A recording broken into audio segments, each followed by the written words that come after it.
अभी तक आपने जमीन पर फल और सब्जियां उगाई होंगी, लेकिन आज हम आपको खेती करने का एक नायाब और नया तरीका बताने वाले हैं, जिसमें आप बिना जमीन के वर्टिकल फार्मिंग के जरिए सब्जियां उगा सकते हैं।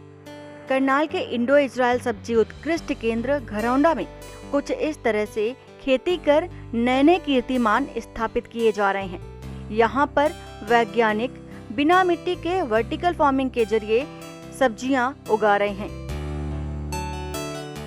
हमारे सेंटर का जो यहाँ एस्टेब्लिशमेंट का या सेंटर जो बनाने का जो मेन उद्देश्य क्या था कि किस तरह हम कम ज़मीन में कम पानी कम खाद दवाई के साथ ज़्यादा उत्पादन लें और वो जो उत्पादन हो वो गुणवत्ता वाला हो। ये मेन ऑब्जेक्टिव थे। और ये ऑब्जेक्टिव यानी कि डे बाई डे जो अर्बनाइजेशन की वजह से जो कल्टिवेबल लैंड है वो कम होती जा रही है, तो ज़मीन को खींच के हम बढ़ा नहीं सकते। तो जो अवेलेबल लैंड है उसी में ही हमें ज़्यादा उत्पादन लेना है ताकि बढ़ती हुई जनसंख्या को हम फीड कर सकें, और गुणवत्ता अगर प्रोड्यूस की बढ़ा लेंगे तो किसान की आमदनी बढ़ जाएगी, उसको अच्छा रेट मिलेगा। उत्कृष्ट केंद्र के सेंटर इंचार्ज सुधीर यादव ने बताया कि बेल की सब्जी उगाने से ज्यादा फायदा होता है।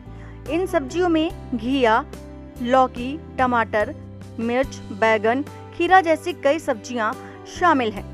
उन्होंने बताया कि बेल वाली तकनीक से पहले ही घिया, तरोई, करेला और खीरे की खेती की जाती थी, लेकिन यहाँ वैज्ञानिकों ने नए बीज पर रिसर्च करके शिमला मिर्च, बैगन, टमाटर को बेल वाली सब्जी में तब्दील कर दिया है, जिसकी लंबाई 8 से 10 फुट है, जो पूरे भारत में पहली बार इस सेंटर पर तैयार की गई है।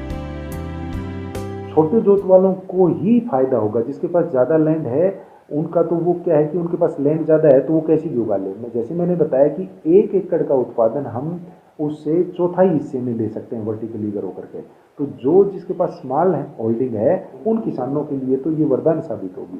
किसान ये टेक्निक अपनाए, और जितनी भी ये टेक्निक है इनको अपनाने के लिए विभाग किसानों को मदद भी दे रहा है, फाइनेंशियल भी और टेक्निकल भी। सुधीर यादव ने बताया कि वर्टिकल फार्मिंग तकनीक का सफलतापूर्वक इस्तेमाल कर अब किसानों को भी इसमें पारंगत किया जाएगा। वहीं किसानों को अब वर्टिकल फार्मिंग के जरिए खेती की ओर प्रोत्साहित किया जाएगा। करनाल से ETV भारत के लिए मुनीस की रिपोर्ट।